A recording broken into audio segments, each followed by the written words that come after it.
Trên đây là viên đá Aquamarine mang mã số 19004. Viên đá có hình chữ nhật với các góc được cắt vát. Kiểu cắt là kiểu cắt bậc đặc trưng bởi các mặt rác dài và song song.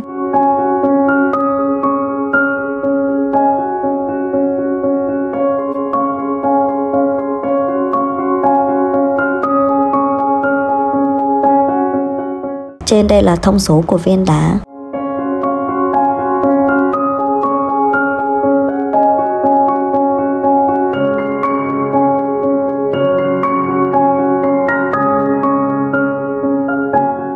Và đây là một số hình ảnh sản phẩm bạn có thể tham khảo.